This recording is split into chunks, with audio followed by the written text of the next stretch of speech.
Começa agora, Jornal da Terra. Jornal da Terra. A página oeste da nossa grande São Paulo. Jornal da Terra. Está no ar, o Jornal da Nossa Terra.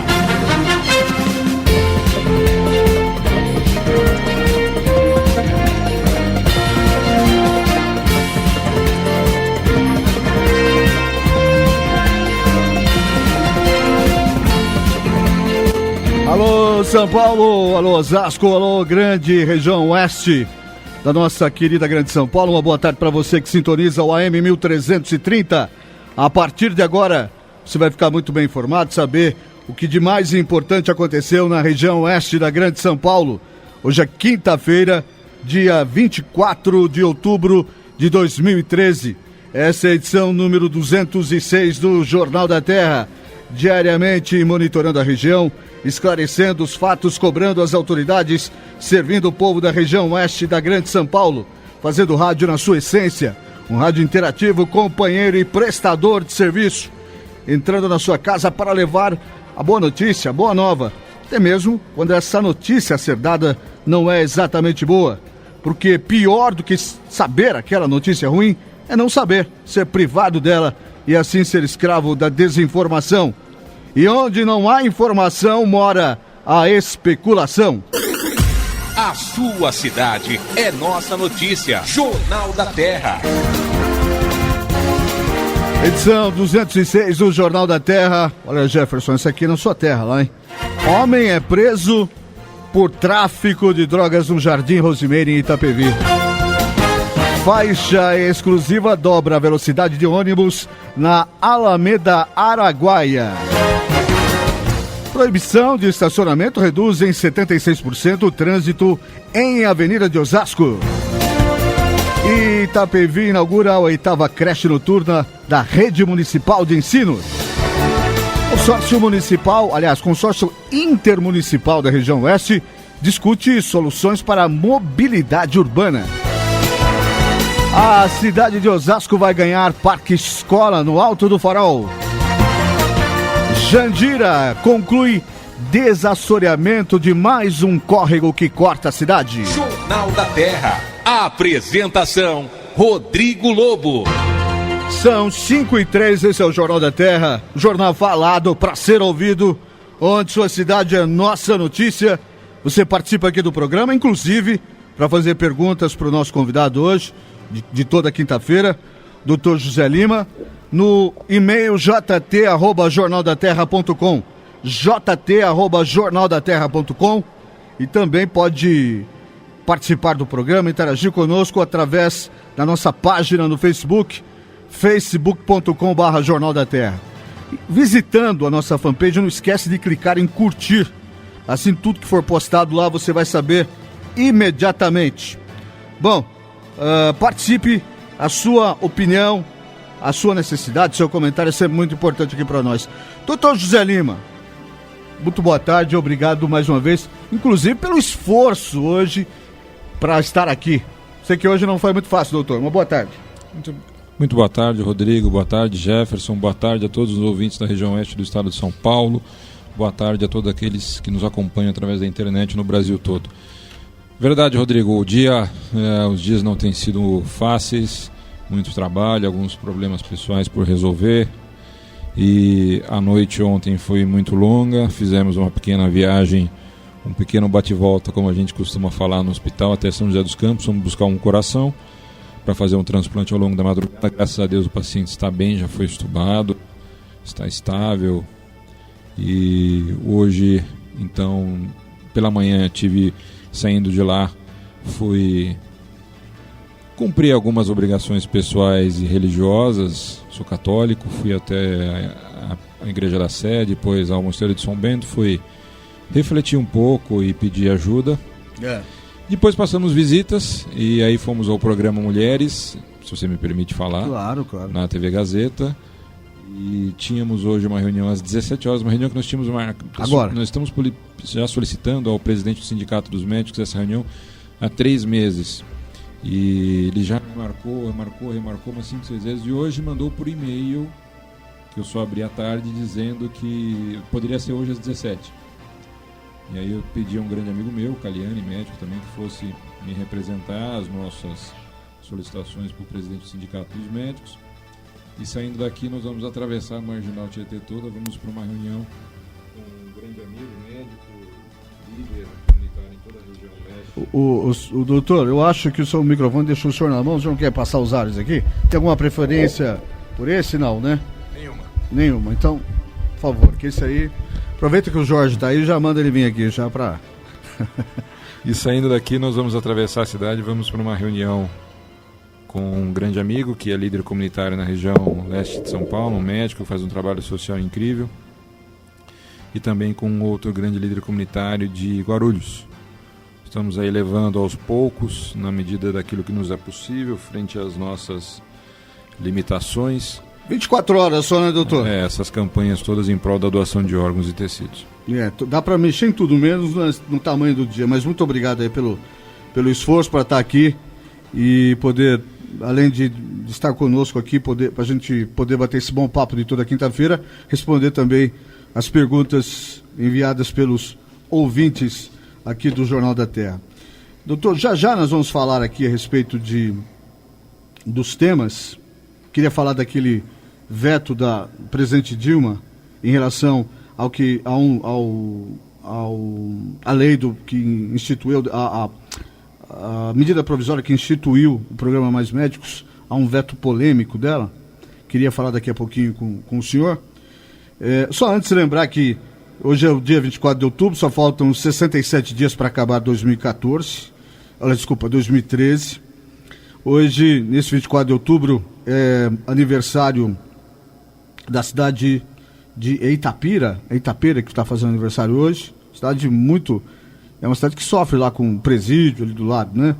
Mas é uma cidade muito legal. Aniversário do Ziraldo, cartunista Ziraldo, da atriz Rosa Maria Murtinho, do Odilon Wagner e também da ex-jogadora de vôlei Fernanda Venturini. Em 1945, exatamente no 24 de outubro, foi criada a Organização das Nações Unidas, foi fundada a Organização das Nações Unidas.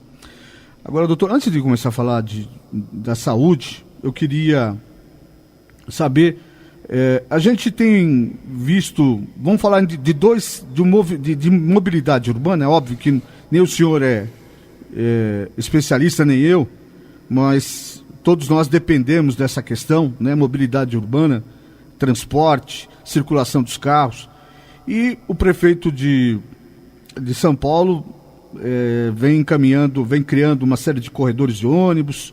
Agora, se por um lado os ônibus estão andando mais rápidos, nós vemos que os números dos congestionamentos saltaram da casa dos 100 e poucos quilômetros para 400 e poucos quilômetros.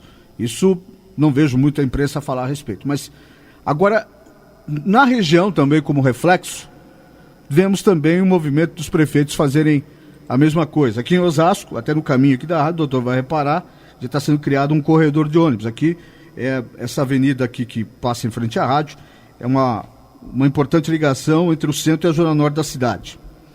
E também noticiamos hoje aqui essa criação de algumas faixas de ônibus também na região de Alphaville, de Barueri.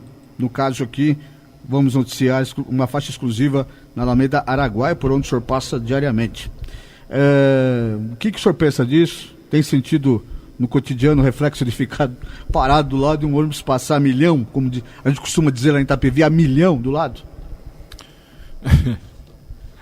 Veja bem, Rodrigo, é o que a gente cansa de falar aqui no que se refere à área da saúde. Isso pode ser expandido para outras áreas. Todas essas medidas, quando são tomadas de supetão, quando são tomadas assim, sem um planejamento, sem a discussão de pontos de consenso, de indicadores, de objetivos, de metas a serem atingidas, nós vamos, à medida que elas vão sendo implantadas, descobrindo os problemas. Então, esses corredores de ônibus que foram simplesmente pintados nas ruas de São Paulo, não foram planejados, podem ter dado um ganho pequeno na velocidade dos ônibus, mas, por outro lado, potencializaram enormemente a perda de tempo dos automóveis. Se nós formos lembrar, foi o governo federal, durante os 8 anos do governo do ex-presidente Lula, que fomentou, que facilitou o crédito. Um grande aporte de recurso que nós tínhamos no Brasil durante os 8 anos do governo Lula, com a venda das nossas commodities, que foram extremamente valorizadas, e com a grande quantidade de recursos, de dólares, que entravam ao Brasil frente à baixa do juro nos Estados Unidos e a restrição de crédito que eles tinham lá, nós tivemos uma explosão do número de automóveis fabricados, do número de automóveis vendidos. E agora essas pessoas, as mais simples, as mais humildes, estão sendo punidas, hostilizadas e condenadas por preferirem gastar menos dinheiro no financiamento de um automóvel do que elas pagariam se fossem de ônibus todos os dias. A quantidade de recurso que se perde numa cidade com os carros parados, em tempo, em poluição que é jogada no meio ambiente, na perda de horário de trabalho, isso é incalculável. Então não é dessa forma que nós vamos conseguir resolver o problema. E a impressão que me dá é que esses municípios aqui ao redor vêm exatamente na mesma esteira, procurando simplesmente pintar faixas no chão, sem nenhum planejamento, sem nenhum cuidado, sem nenhuma análise, sem indicadores a serem estabelecidos e metas a serem atingidas, e para dizer, nós estamos privilegiando simplesmente agora o transporte coletivo. Esse é o grande problema no Brasil. Problemas estruturais são tratados do ponto de vista político-eleitoral na mesa, e esses programas nascem da consciência extremamente produtiva e fértil dos agentes de marketing. Assim surgiu o Fura-Fila, assim surgiu Mais Médicos, e agora assim surgiram e estão sendo pintadas aí nas ruas das cidades todas esses corredores, pseudo-corredores de ônibus. Quem teve a oportunidade de viajar e conhecer outros países não compreende que isso seja um corredor de ônibus e que esteja se fortalecendo o transporte coletivo fazendo esse tipo de coisa. Isso é só demagogia barata de uma classe política que muitas vezes é incapaz de pensar a médio e longo prazo, de resolver problemas estruturais e procura medidas de supetão, de soslaio, para tentar garantir mais um estelionato eleitoral e se beneficiar do ponto de vista numérico de votos aí na próxima eleição. Agora, doutor, em relação aos prefeitos da região, a sensação que dá é que eles, observando que houve um apoio popular em relação ao prefeito Haddad, estão querendo buscar entrar nesse carro, nesse bloco da alegria e da até popularidade. Agora também não tinham coragem de tomar essa atitude, né? Enfim, não encaminharam as coisas desse tipo. Perceberam que pode gerar Esse apoio, é um né? grave problema, né? As medidas são tomadas em função. Os líderes de um país, os grandes líderes, são aqueles que pautam a opinião da sua população. Eles não são pautados pela opinião, eles são líderes para isso. As melhores cabeças de cada país têm que levar o país nas costas, como a gente costuma dizer, mostrar a direção, trabalhar como se fosse um CEO de uma grande empresa, mostrar qual é a direção, quais são os pontos que nós queremos atingir, quais são os indicadores que nós vamos levar em consideração, qual é a nossa meta. E essa classe política atual, que eu falo, às vezes eu costumo brincar, que é um apagão intelectual na atual classe política, a média intelectual é muito baixa, eles são pautados. São pautados por marqueteiros, são pautados por opiniões publicadas e não opiniões públicas. Ou seja, nós vivemos um período de trevas. É como se nós revivêssemos a Idade Média hoje no Brasil. Nós temos 4 ou 5 grandes pensadores políticos que se destacam, mas que usam a grande maioria, que na verdade está lá para se beneficiar. São poucos aqueles que entram na vida pública por vocação e que trabalham, e que têm um sonho, e que têm um ideal. E infelizmente são essas pessoas, como costuma dizer o grande cronista, me esqueci o nome dele, como seria bom se as pessoas de bem tivessem a audácia dos canalhas. É verdade. Agora, doutor, o senhor falou aí que não há grandes ideias, é por isso que proliferam e são muito bem remunerados os marqueteiros, né? Porque nós já tivemos épocas de lideranças políticas que elas vinham com as ideias, talvez seria importante dos marqueteiros para facilitar essa comunicação. Eu acho que é aí que entra o papel de quem trabalha com marketing, facilitar a comunicação, mas não o nascedouro de uma ideia, de uma marqueteira, é coisa de brasileiro mesmo, né? Jeitinho brasileiro, político brasileiro. É uma jabuticaba, como a gente costuma dizer. É uma subversão da ordem natural das coisas, ou seja, você tem a ideia e você pega os especialistas para que eles possam viabilizá-la. os técnicos. E a partir daí você comunica as pessoas daquilo que você está fazendo e quais são os objetivos que quer alcançar. No Brasil é uma subversão da ordem natural lógica das coisas. O marqueteiro diz o que seria importante, o que ele acha que as pessoas aprovariam, e aí os políticos saem fazendo de sopetão. E os problemas vão surgindo, os problemas vão aparecendo, porque isso não foi discutido, isso não foi debatido. E não só os planos invariavelmente fracassam, como nós já vimos aí diversos desses planos fracassarem, são abandonados, são relegados, passa a eleição, ele atinge o seu objetivo pequeno, tacanho de se reeleger, de se perpetuar no poder, de continuar ganhando mais dinheiro e pensando o país como se fosse uma republiqueta de banana. Infelizmente, a política brasileira se faz com nomes e não com planos, não com ideias, não com partidos. Existem os malufistas, os lulistas, os janistas, os getulistas. Eu fico pensando, meu Deus do céu, será que nenhum deles é brasileirista? Ele só precisa de uma figura humana para ser o seu pai, para ser o seu super-herói? Nós temos muitas pessoas capazes nesse país, que podem ser líderes, que têm muito a contribuir com a causa pública. Não precisamos de uma única pessoa, chega. Eu acho que o mundo já passou dessa fase e ainda nós continuamos arcaicamente com umas brigas que são falsas. Canso de falar, esse conluio que nós temos político partidário hoje no Brasil, PT versus PSDB, não existe nenhuma outra forma de se pensar política, nenhuma outra proposta política de organização populacional, existe. Esse velho conluio, esse debate de direita e esquerda, isso caiu, isso não existe mais no mundo. O mundo, eu ouvi uma expressão de um professor no INSPER, o capitalismo venceu do ponto de vista econômico, mas o socialismo venceu do ponto de vista social. É a junção desses dois aspectos que hoje tem que caminhar. Não existe mais. O mundo não é preto e branco, o mundo é cinza.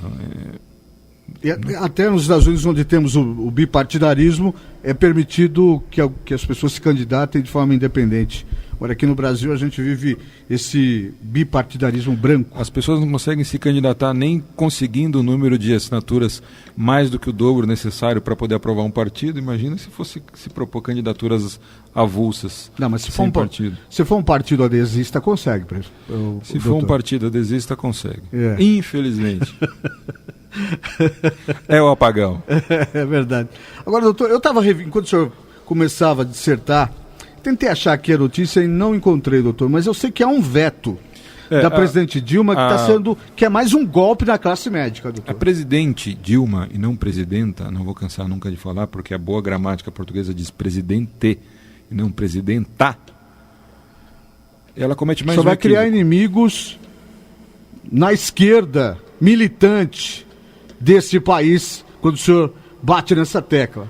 Talvez os mesmos inimigos que eu tenho, porque eu também penso assim. Mas você sabe que até já criei alguns aqui, já criei alguns inimigos sem saber na região, aqui na cidade de Osasco, e aí eles se surpreenderam quando eu tinha acesso direto ao presidente Lula, cuido de familiares dele também, junto ao Instituto Coração, aí me tratam super bem. A classe política é interessante, né? Eles são...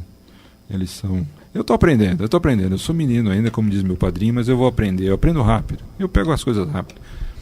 E...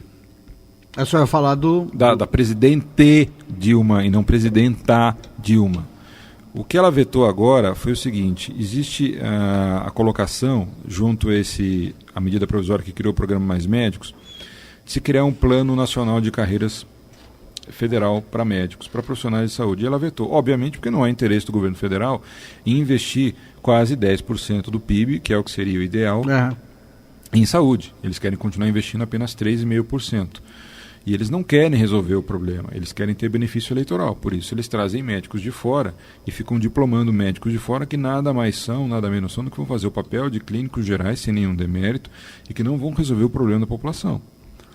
Então ela vetou porque, na verdade, mostra que a preocupação do governo federal não é resolver o problema, um problema estrutural. É o que a gente cansa de falar. Se você for no Banco do Brasil, na Paulista ou em Quixeramobim, no Acre, você vai ter a mesma agência, o funcionário com o mesmo treinamento, a mesma equipe de terapia intensiva, não, de TI, de informática, de informatização. Por quê? Porque é uma padronização, é um plano de carreira. Você encontra um representante do Ministério Público, um promotor, um juiz, em qualquer cidade que você vai, em qualquer região. Porque existe um plano de carreira nacional. E se não houver esse plano de carreira, nós não vamos resolver o problema da saúde nesse país. Se não se colocar mais recursos, nós não vamos resolver o problema da saúde nesse país. Então, eles não querem, eles querem ter um benefício eleitoral. Se assustaram um pouco com as manifestações do mês de junho e criaram mais um programa político eleitoreiro, um estelionato que está se tentando aplicar na população, dizendo que vai resolver o problema da saúde, colocando esses coitados que vêm principalmente de Cuba, trabalhando como se fossem escravos, trabalhando para o Estado, recebendo apenas 10, 15% daquilo que eles deveriam receber, e dizendo que esses médicos são vocacionados. É mais um equívoco. Então, só para alertar a presidente Dilma, com quem eu já tive pessoalmente, e falei isso pessoalmente para ela, por isso que às vezes eu acho que eu tenho um parafuso a menos, que isso não vai resolver o problema da saúde desse país. Isso não vai resolver. É mais um conluio eleitoral, mais um estelionato. O que era especificamente esse veto nesse momento aqui? Ela vetou a criação de um plano de carreira federal para profissionais de saúde. Tá. Quer dizer, o que seria o começo da resolução do problema grave de saúde foi vetado. Exatamente, porque teria que, ao se aprovar essa criação, teria que ser obrigatoriamente se dispor de mais recursos na saúde, e como não é esse o caminho que a presidente quer fazer, então ela vetou. É isso? Ela vetou. Brincadeira. O senhor acompanhou na terça-feira aquele programa, aquela reportagem da Liga a respeito do Mais Médicos? Eu acompanhei parte, eu sou amigo pessoal de algumas pessoas dentro do Grupo Bandeirantes, e acompanhei parte, não acompanhei o programa todo. Quando eu cheguei ele já estava da metade para o fim. Me vi, esse é o grande problema, como as coisas são vendidas. Então, eu ia perguntar isso, o senhor viu algum viés, porque eu identifiquei um viés de apoio ao Mais Médicos, a forma como tudo bem, você vai dizer, ele é o jeito do entrevistador Rafinha Bastos, na hora que ele foi conversar com o presidente do Conselho Federal de Medicina, mas sempre limitando a possibilidade da resposta dele. Sempre dizendo, mas vocês não estão perseguindo os médicos, vocês não estão limitando a atuação dos médicos, vocês não estão controlando a atuação dos médicos. Quer dizer, não dando opção de que ele meramente respondesse da forma que melhor ele julgasse responder. Ele impunha praticamente uma resposta ao presidente do Conselho Federal de Medicina. Eu só não sentiu esse viés? Eu cheguei exatamente nesse momento que o Rafinha Bastos estava arguindo o presidente do Conselho Federal de Medicina. Como chama ele mesmo? Me faltou o nome agora, é um nome meio diferente. Estou tentando. Até o final do programa acho que eu lembro. É que nossa internet caiu, que senão a gente dava uma buscada. Enfim. E sabe o que acontece, Rodrigo? Quando você fala em atendimento à população, nós temos que tomar alguns cuidados. Eu vou contar um ocorrido que eu tive aqui, acho que faz pouco mais de um mês, foi na Marginal Pinheiros. Eu, indo para um dos hospitais, agora não me recordo qual, vi que tinha ocorrido ali um acidente muito grave. Acho que 3 ou 4 automóveis, um deles capotado, os outros bem destruídos, mais umas 2 ou 3 motos, algumas pessoas no chão. E então imediatamente eu parei, não tinha ainda nenhuma equipe de resgate, nenhuma equipe do CET, né, que sumiram, desapareceram da cidade de São Paulo. Parei para ajudar as pessoas. Pedi para ali que imediatamente fosse sinalizado, para que não tivéssemos mais ninguém sendo atropelado. Pedi para que fosse entrado em contato com o resgate e comecei a fazer aquilo que eu aprendi no pronto-socorro do Hospital das Clínicas da Universidade de São Paulo. Quando você tem 100, 150 pacientes e quando você tem grandes desastres, quer fazer triagem. E tinham 2 ou 3 pessoas que estavam gritando muito. Gritavam. E eu me identifiquei como médico, as pessoas imediatamente pararam, né? Elas ficam vendo quais são que atitudes você vai tomar. E eu passei por essas pessoas que estavam gritando e fui em direção a uma pessoa que estava caída no chão e que estava em silêncio. E ouvi de uma das pessoas que estava ali, é por isso que tem médico vindo de fora. Ele passou pelas pessoas que estão ali chorando e nem se manifestou. Eu fui, prestei o atendimento àquela pessoa que estava inconsciente, aguardei o resgate chegar, depois fui até aquela pessoa que tinha. Eu falei, olha, o que mais me espanta não é a ignorância das pessoas, mas é a convicção com que elas demonstram a sua ignorância, por vezes. Por um motivo simples e único, eu passei por aquelas pessoas que estavam gritando. O que você tem que tomar cuidado com o trauma é que ele esteja... Primeira coisa é que ele esteja respirando, senão ele tem apenas 3 minutos de vida. Essa pessoa que estava gritando, com certeza ela está conseguindo puxar o ar para o pulmão. Ela está inspirando e está gritando. Portanto, ela não é a primeira na triagem de uma grande tragédia. A triagem é quem está quieto. Quem passou por um trauma e tem um ferimento e está quieto, ou está inconsciente ou está morrendo. Então tome um pouco mais de cuidado para expor a sua ignorância de forma tão explícita assim. Sustentada na Porque você não tem noção do que você está falando. E você está falando de forma convicta. Você podia ter causado um grande transtorno, as pessoas podiam ter se voltado contra mim, podiam tentado me agredir. Isso é muito comum, né? E a classe política às vezes se usa disso, se utiliza dessa. Uma outra vez também na Marginal, só para citar, Rodrigo, eu parei, era um motoboy. Em pouco mais de 2 minutos tinham 50 motoboys em minha volta. Eu era o carro mais próximo da moto que estava no chão. Alguns achavam que eu tinha atropelado, eles estavam se indispondo comigo.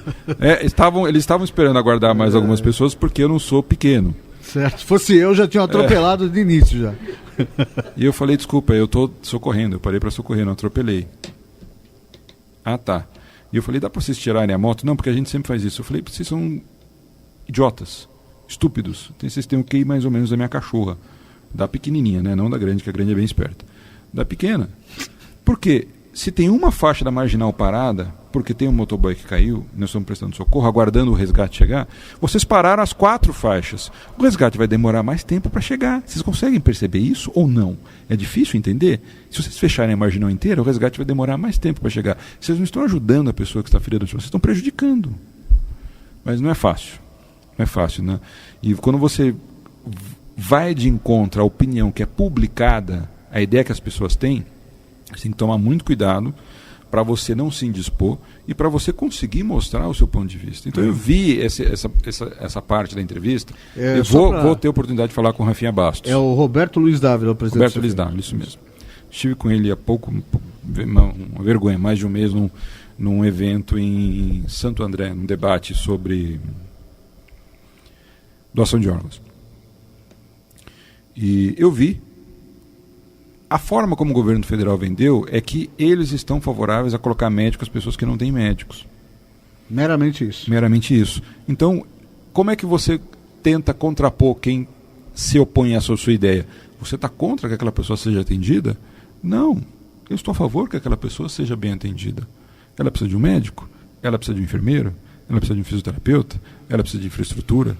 O hospital tem que ter raio-x? Tem que ter material? O centro cirúrgico tem que funcionar? Aquela cidadezinha, naquela região tem que ter uma UTI para atender os casos graves? Tudo isso. Para se fazer tudo isso, precisa ter dinheiro. Simples. Investimentos do governo federal em saúde, que eles não fazem.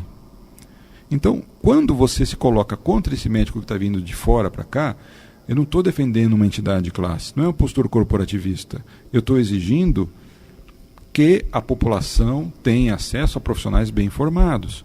Porque quando você aceita um profissional que vem de fora e você não sabe se a formação dele é boa ou não, ele não passa por um crivo de qualidade, é exatamente a mesma coisa, Rodrigo, Jefferson e os nossos ouvintes, que você aceitar a importação de um remédio, de um medicamento, que você não sabe quem fabricou, que você não sabe quem produziu. Você vai dar esse remédio para o seu filho?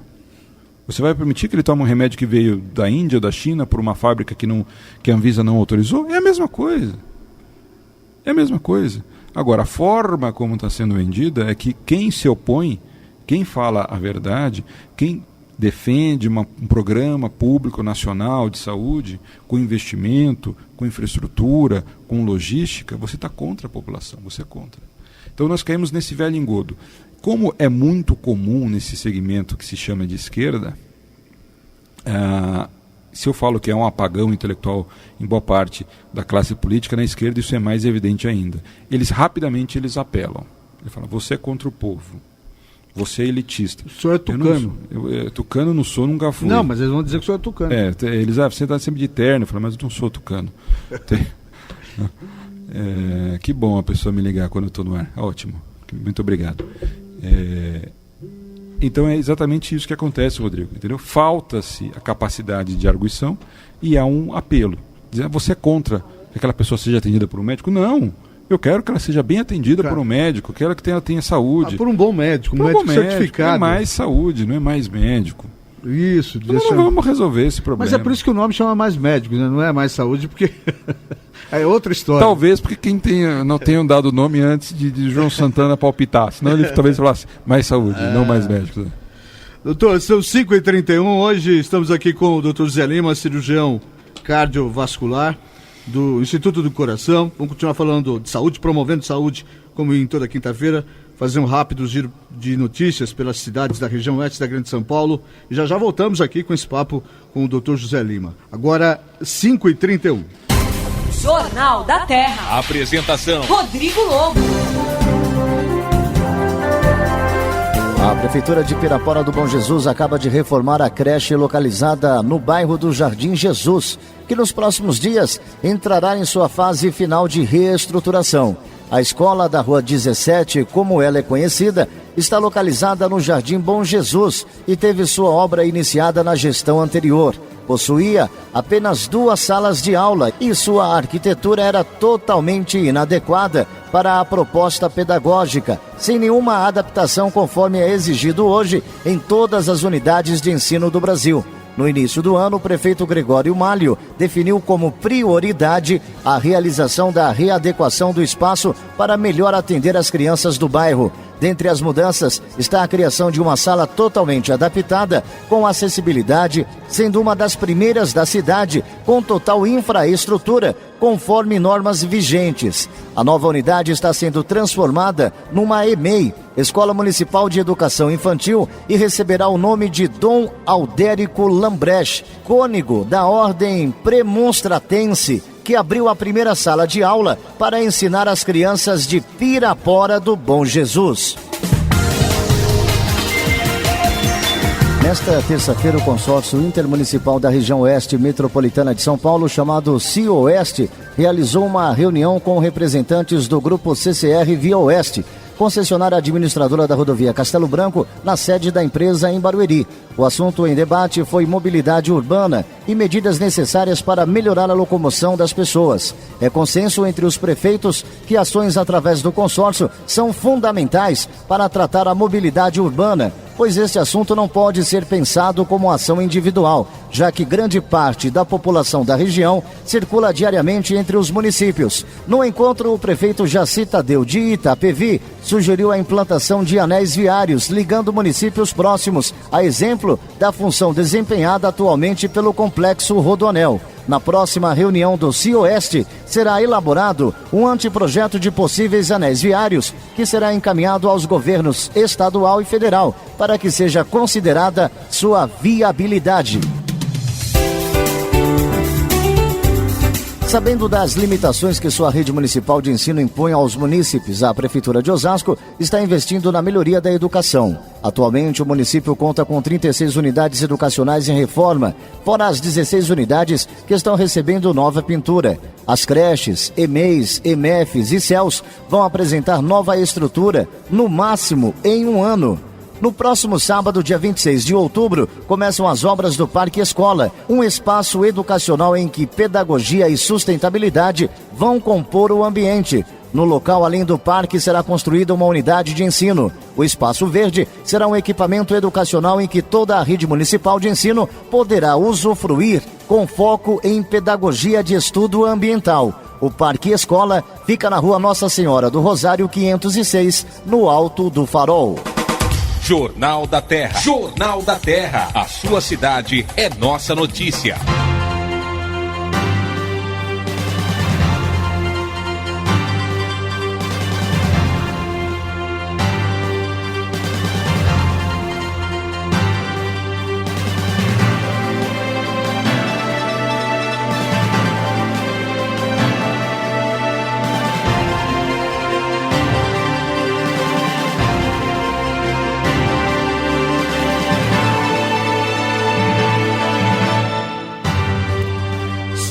são 5h35, esse é o Jornal da Terra, onde sua cidade é nossa. A notícia hoje recebendo, como acontece todas as quintas-feiras, Dr. José Lima, cirurgião cardiovascular do Instituto do Coração. Doutor, antes de nós começarmos a falar das perguntas, o senhor responder as perguntas aqui que os nossos amigos mandaram no jt@jornaldaterra.com e também através das redes sociais, no www.facebook.com/Jornal da Terra, nós falávamos dessa questão dessa interferência toda do governo federal no cotidiano, na atuação da classe médica por conta desse mais médicos, desse plano de marketing, desse plano eleitoreiro. O que, mesmo naquelas regiões, doutor, onde regiões muito distantes dos grandes centros, regiões de reserva indígena, o senhor não acha que, pelo menos nessas regiões, vai se acrescentar alguma qualidade, essas pessoas vão receber algum atendimento, ao contrário do que vai acontecendo? Claro que é por conta de não ter maior investimento, por não ter estrutura, mas não há um plus, pelo menos para esse pessoal que está bem distante, em regiões como áreas longínquas da Amazônia, por exemplo? Um pequeno benefício, um pequeno plus, como você colocou. Essas pessoas vão ser ouvidas, mas eles vão ter medicamentos? Se um deles precisar de uma pequena cirurgia de apendicite, ele vai ter onde fazer? Se algum deles sofrer um acidente de automóvel ou de barco, que seja, naquela região, ele vai ser bem atendido? Esses médicos que estão vindo são clínicos gerais, eles estão preparados para atender um trauma, uma emergência? Nós vamos ter uma pessoa ali que vai ouvir, vai prescrever alguns remédios, alguns sintomáticos. Talvez se você tivesse um plano nacional de carreira a nível federal, você tivesse médicos recém-formados, podendo começar por essas regiões, exatamente como fazem os promotores, os juízes. Começam pelas regiões mais distantes, depois vão migrando, se assim eles preferirem, se assim eles quiserem. Agora, doutor, a esperança, evidentemente, pelo que eu percebo e no seu discurso, e imagino que de toda a classe médica, é que nas próximas eleições, como esse staff que está aí, tanto no legislativo quanto nos executivos, seja em nível estadual, federal ou municipal, é que o diálogo com a classe médica só vai melhorar mesmo a partir de uma boa renovação no legislativo, né, doutor? Eu acho que o poder legislativo, como a gente já cansou de falar aqui, Rodrigo, o poder legislativo é o poder mais plural, mais representativo do que é a sociedade, do que é o país, do que é o estado, do que é o município. E é fundamental que as pessoas prestem atenção em quem vota no poder legislativo, no seu deputado federal, no seu deputado estadual, no seu vereador. Porque na prática, boa parte das ações do seu dia a dia, do que influencia na sua atividade do dia a dia, se faz a partir de determinações do poder legislativo e não do poder executivo. Sim. Então isso é fundamental, que nós tenhamos uma representação mais próxima daquilo que toda a sociedade pensa e que nós tenhamos parlamentares mais comprometidos com os desejos da população. E não estejam lá única e exclusivamente representando segmentos empresariais, setoriais, entidades de classe, enfim, que estejam lá para defender interesses próprios e não os interesses da sociedade. O senhor é a favor do voto distrital? Porque Não. Porque eu sou contra, até no meu antigo partido ao qual eu era afiliado, eu sempre me manifestei contrariamente. Eu acho que o voto distrital, frente a essa atual condição política e econômica que nós temos no Brasil, nós vamos perpetuar, nós vamos institucionalizar as oligarquias regionais. Então nós vamos ter como se nós tivéssemos um grande PMDB, que nada mais é do que um conluio nacional de oligarquias regionais. Então nós teremos indefinidamente alguns coronéis se elegendo. Não, nem eu. Estou falando do voto distrital clássico, alemão como é. Nós teremos alguns coronéis dominando algumas regiões, com poderio político, com poderio econômico, e que você não conseguiria ter outras pessoas com ideias diferentes vencendo, a não ser que fossem aliados deles. Mas por que o senhor acha isso? Porque você vai fechar. Porque hoje existem, por exemplo, candidatos que não têm essa base política, que não se submetem a essa política pequena, essa política ultrapassada, de fazer acordo, de fazer conluio, de fazer dobradinhas com uma ONG, ou com um vereador, ou com um deputado estadual, mas que vem com propostas, que vem com ideias, e que não podem ficar segmentados a uma região, que pescam votos no estado todo. Mas, doutor, não diminuiria a questão de representar setores, principalmente da economia, quando nós tivéssemos o voto distrital? Porque aí ele representaria um lugar. Eu já entendi o que o senhor disse. Naquele feudo, outra pessoa não se elegeria porque aquela família controla por uma série de questões. Mas a situação de se representar uma determinada área da economia, seja ela de um setor ou outro da economia, que eu acho que é muito ruim para a nossa representatividade no Legislativo Nacional, isso diminuiria muito, né, doutor? Porque nenhum candidato desse teria força para imprimir uma representatividade tão grande, porque ele só representaria uma determinada fatia de quilometragem ali, pronto. Discordo. A quantidade de eleitores. Respeito a sua opinião, mas eu discordo.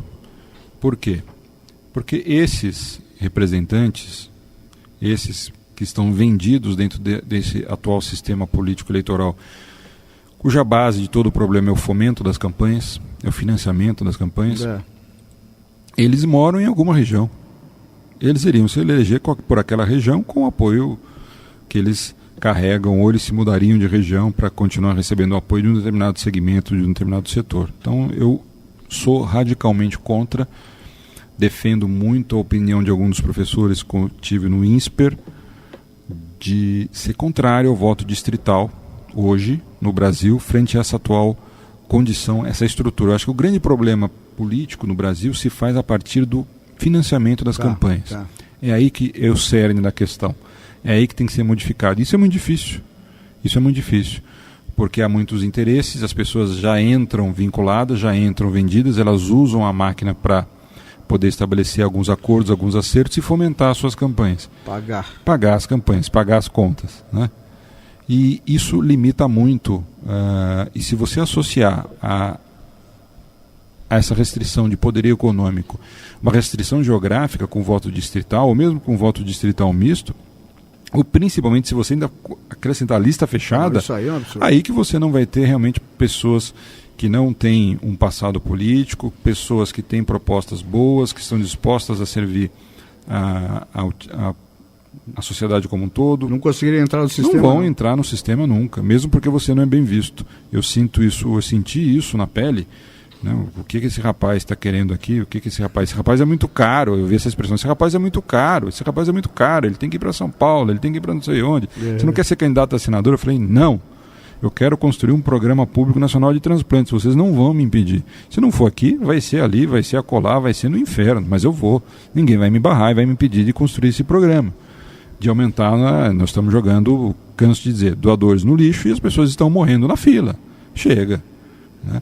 Então, se a gente não mudar isso aí, se nós não tivermos a possibilidade de usar, se você não tem um recurso financeiro, se você não tem a máquina a seu favor, você tem que usar a ferramenta que você tem, a sua imagem, a mídia, e buscar votos. O que a gente costuma dizer, o que eu cansei de ouvir no INSPER, o voto consciente.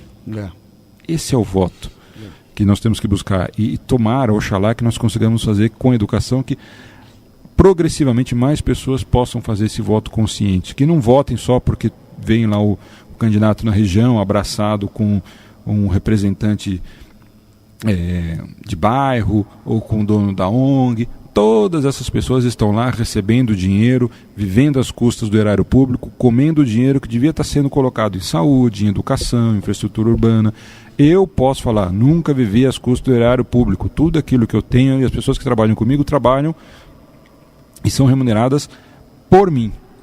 Nunca recebi nada de prefeitura, de estado. Tudo aquilo que fiz na prefeitura de São Paulo, junto à Secretaria Municipal de Saúde, sempre fiz questão de não ser contratado, não fui funcionário, nunca fui funcionário, fiz por acreditar que poderia fazer alguma coisa para melhorar. Eu busco o meu fomento, ganho o meu pão de cada dia trabalhando no centro cirúrgico, passando visita, vendo paciente, cuidando de gente, que é isso que eu sei fazer, que eu gosto de fazer. Doutor, vou começar a colocar aqui algumas perguntas dos ouvintes. No final, ainda queria ouvir um pouco da sua opinião em relação ao cenário político de Santana de Parnaíba, que esse final de semana começam as convenções para se definir os candidatos e eu queria saber a sua opinião sobre sobre 2 temas específicos. Mas mandou aqui para nós mensagem, e tem dúvida aqui, vamos começar pela Elizabeth Ferreira dos Santos, de Santana de Parnaíba. Obrigado pela confiança, Elizabeth. Doutor, doenças periodontais podem trazer sérias consequências para uma gestante? Um grande abraço a essa minha amiga moradora de Santana de Parnaíba, como eu, né? Berço dos bandeirantes. Pode, muitos, graves. Entre eles, problemas de coração, lesões nas válvulas do coração da mãe, que podem comprometer a nutrição, a oxigenação do feto durante a gestação. Pode até levar a abortos espontâneos, pode precipitar algumas malformações congênitas. Então, essas lesões periodontais têm que ser tratadas com muito cuidado, e a cada vez que ela for submeter a alguma manipulação odontológica, ela tem que ter em mente que esse dentista, ou ela passa por um médico antes, para que seja prescrito um antibiótico, que se faça o que nós chamamos de antibiótico profilaxia, para que ela não corra o risco de uma dessas infecções gengivais caírem na corrente sanguínea, atingirem o seu coração ou até mesmo induzirem o aborto. De forma geral, esses problemas periodontais trazem consequências severas à saúde mesmo de quem não é gestante, né, doutor? Isso aí. Um dos principais problemas que nós temos hoje no Brasil de pessoas que são submetidas a cirurgias do coração são o que as pessoas chamam de reumatismo. Nada mais é do que as lesões que são induzidas pela febre reumática, que se fazem a partir de infecções de vias aéreas superiores. Então esse cuidado é fundamental. Obrigado, então, Elizabeth, Santana de Parnaíba. Fernando Roberto de Souza de Mairinque, tenho hipertensão há 2 anos, hoje tenho 23 anos, muito jovem para ter hipertensão. Porém, esse ano emagreci mais de 10 quilos e estou fazendo dieta e exercícios. Tive quedas bruscas de pressão arterial, quase desmaiei. E por esse motivo, alguns dias por semana não tomo os remédios de hipertensão. Enfim, o doutor acaba de bater com a cabeça, tipo o boi bandido lá, deu uma cabeçada aqui no seu iPad aqui. A pergunta do Fernando: seria bom me consultar para ver se devo descontinuar com os remédios ou trocá-los por outros mais fracos? Qual é o nome? Fernando Roberto de Souza de Mairinque. Fernando, vou te pedir uma gentileza. Por favor, volte ao médico, procure o seu médico. Você está cometendo alguns equívocos. Primeiro, você me referiu que ele tem 22 anos, é isso? 23. Paciente com 23 anos de idade, hipertenso grave, você tem que afastar uma série de doenças que podem ser tratadas, inclusive com cirurgia, e esse paciente se vê livre da hipertensão e de tudo aquilo que ela pode desencadear, como infarto, como derrame, como insuficiência renal. Ele está dizendo aqui que ele perdeu 10 quilos, então ele devia estar atribuindo essa hipertensão a peso, excesso de peso. Né? Exatamente por isso que eu estou dizendo. Com 23 anos de idade, ele não pode se fiar única e exclusivamente, eu estava acima do peso. Não, existem outras doenças potencialmente graves e letais que têm que ser descartadas. Para isso, ele tem que passar por um bom médico que vai solicitar esses exames. Segundo, ele falou que teve uma queda brusca da pressão com o medicamento. Um medicamento antihipertensivo tem por objetivo baixar a pressão. Sim. Portanto, a queda brusca é exatamente aquilo, o efeito do que se espera desse medicamento. Então ele tem que continuar tomando o medicamento. Quase desmaiou, doutor. Nos primeiros 30, 60, 90 dias, os pacientes têm muitos sintomas de vista fica escurecida, alguns chegam a desmaiar, outros se referem a um cansaço, uma fraqueza, porque o organismo está que se readaptar a essa condição de pressão mais baixa. Esse é o ideal, para que ele possa viver bem durante muitos anos. Então ele tem que insistir, não pode desistir, não pode tomar o remédio por alguns dias. Hoje eu não vou tomar porque a pressão está boa. Não, a pressão está boa porque você está tomando o remédio todo dia. Não é que você toma só quando a pressão está alta, senão você não tem o benefício da droga. Não existe cura, né, doutor? Hipertensão. Não, é só controle, para se evitar doenças sérias. São as doenças cardiovasculares, são as que mais matam no mundo todo e no Brasil também. Então procure um médico, tome os medicamentos todos os dias. Tem que fazer uma série de exames aí para descartar outras doenças que são mais graves, e assim ele vai poder viver com qualidade de vida durante muito tempo. De Juquitiba, Arnaldo, desculpa, na verdade ele pede... Muda. Eu acabei de cometer uma gafe aqui, porque ele pedia anonimato, então eu vou fazer o seguinte, vou pegar essa pergunta, pedir para o doutor responder em particular, eu vou achar teu e-mail lá. Marineide Silva Santos de Águas Lindas de Goiás. Eu não entendi a pergunta, doutor. É uma frase curta, eu não entendi. O que significa epitélio representado na amostra? Escamoso. O que é isso, doutor? Estava só isso. Não, perfeito. Esse é o grande problema. As pessoas, às vezes, elas ficam ansiosas e o resultado de exame. E o prontuário é do paciente, né? Então, a pessoa, às vezes, ela pega ali e começa a fazer inferências que são, assim, das mais esdrúxulas possíveis. Epitélio escamoso é um tipo de epitélio, ou seja, um tipo de revestimento de pele. Tá. Ponto. É como você dizer, cabelo castanho escuro. Tá. Só que o patologista faz uma descrição epitélio escamoso, científico. Tá. O resultado do exame não está aí, tem mais coisa aí. Lucas Santana Pinheiro, de Osasco. Minha mãe está com um caroço de cerca de 2 centímetros na testa. Centímetros de diâmetro na testa. Ele vem crescendo muito lentamente há 1 ano e agora está bem visível.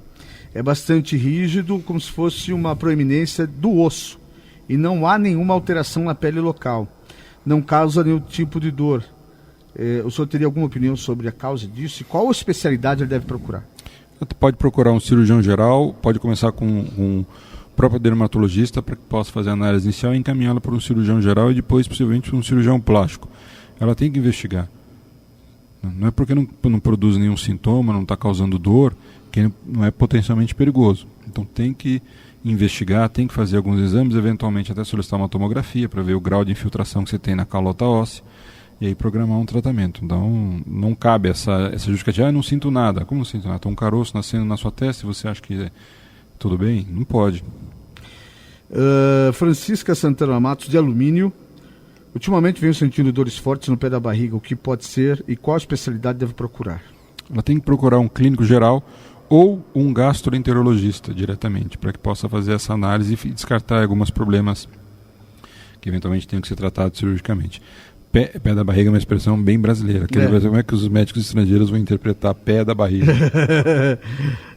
Isso é bem interior. Sinara Cardia Cardoso, do Morumbi, é recomendável realizar no mesmo momento cirurgia de hérnia inguinal e abdominoplastia? Qual o nome dela?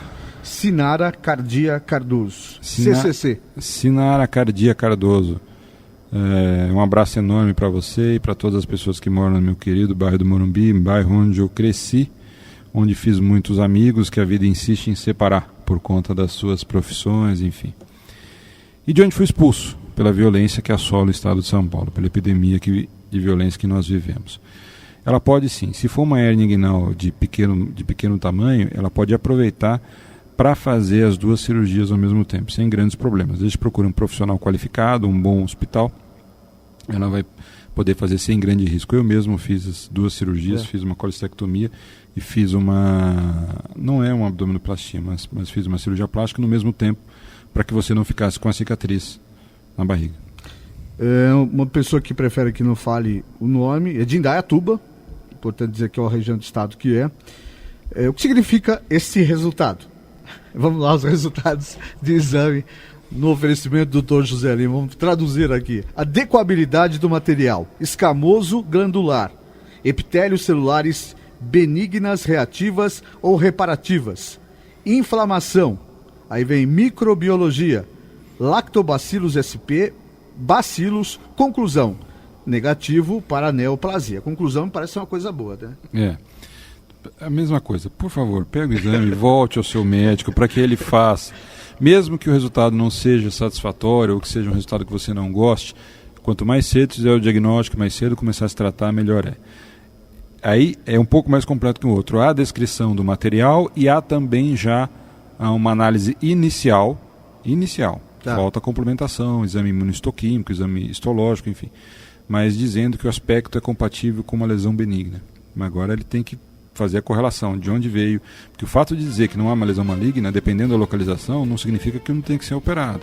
Entendi. Então, por favor, procure o médico. Gente, interpretar exames é só para médicos. Doutor Zé Lima, só para nós encerrarmos o programa, nós temos lá já colocadas, e esse final de semana começam lá as convenções dos partidos. Temos o atual prefeito que está lá, o César, desculpa, como é o nome dele mesmo? Elvis, né? César, isso, prefeito interino, o querido Silvinho Pecioli, O irmão do Pedro Mori também deve ser candidato. E devemos também ter uma candidata do PT. Como é que o senhor está enxergando o irmão do Pedro Moro, inclusive, eu preciso dizer o nome dele aqui, que senão fica muito chato aqui também, né? O que o senhor tem pensado? O candidato é o irmão dele, né? Fica muito chato. Deixa eu ver aqui. Enquanto o senhor vai dissertando, eu vou achar o nome dele aqui, doutor. Eu acho que é mais um evento democrático, você ter a oportunidade e o privilégio de poder escolher os seus representantes, principalmente na prefeitura, que é um dos representantes que mais está próximo da população. Eu já me manifestei publicamente, já me manifestei em todas as redes sociais, o meu apoio ao ex-prefeito Silvio Peccioli, por uma questão única e simples de discordar e de não aceitar que pessoas que tenham sido condenadas por desvio de dinheiro, por pessoas que sejam fichas sujas, continuem dirigindo um município. Eu moro no município há 15 anos, pago meus impostos regularmente e quero ser representado por pessoas honestas, dignas, decentes, e não quero ser representado por um ficha suja ou por quem esteja ao lado de um ficha suja. Todas as pessoas que foram às ruas em junho, inclusive Santana de Parnaíba, pedindo mudanças, pedindo o fim da corrupção, lembrem-se que um político que foi condenado por corrupção é exatamente a pessoa que você estava condenando no mês de junho. Pois é. Doutor José Lima, muito obrigado mais uma vez por ter estado conosco aqui no Jornal da Terra nesta quinta-feira, promovendo saúde. E o senhor já viu aqui, né? O jornal, onde o senhor escreve, e é sempre um prazer tê-lo aqui no Jornal da Terra e também no Itapevi em Foco. Muito obrigado, doutor. Uma ótima semana para o senhor. Eu que agradeço mais uma vez. Muito obrigado a você, Jefferson. Muito obrigado a todos os ouvintes no Brasil todo, alguns de outros estados aí bem distantes. Né, isso é muito interessante. É um enorme prazer poder falar, promover saúde. Eu espero continuar durante muito tempo aqui ao seu lado e ao lado do Jefferson. E um forte abraço a uma pessoa que eu tive o prazer de conhecer outro dia, meu amigo Pato. Muito obrigado. Eu não falei nada, você tá vendo? Sou bonzinho. Aí chegando meu amigo Ademir Laurentes, que também não gosta do Pato. Ele chega com o som de sucesso. O Jornal da Terra volta amanhã, às 5 da tarde, aqui no AM 1330. Um abraço, paz e bem. E não esqueça, olha, Pato, vai aprender a chutar pênalti, vai. Termina aqui Jornal da Terra. Jornal da Terra. A página oeste da nossa grande São Paulo. Jornal da Terra. De volta amanhã, 5 da tarde.